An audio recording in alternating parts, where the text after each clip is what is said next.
દેવભૂમિ દ્વારકાના મુખ્ય મથક ખંભાળિયામાં રન ફોર વોટ કાર્યક્રમ દ્વારા મતદારો માટે એક મતદાતા જાગૃતિ અભિયાન અંતર્ગતનો કાર્યક્રમ યોજવામાં આવ્યો હતો, જેમાં મોટી સંખ્યામાં લોકો જોડાયા હતા અને ખંભાળિયાના તમામ માર્ગો પર ફરી રેલી સ્વરૂપે તમામ લોકોને મતદાન અવશ્ય કરવા જાગૃત કરવામાં આવ્યા હતા।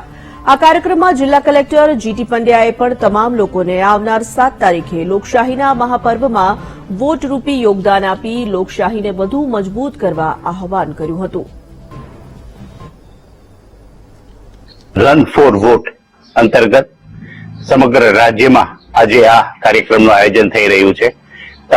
તમામ નાગરિક જિલ્લાના મતદાન કરે, કોઈ પણ વ્યક્તિ મતદાનથી વંચિત ન રહે, જિલ્લામાં મેક્સિમમ મતદાન થાય એ માટે દેવભૂમિ દ્વારકા જિલ્લામાં ખંભાળિયા ખાતે આજે એઆરઓ શ્રીની આગેવાનીમાં આ વોટ ફોર રનનું આયોજન કરવામાં આવેલું, જેમાં ઘણા બધા લોકોએ ભાગ લીધો છે।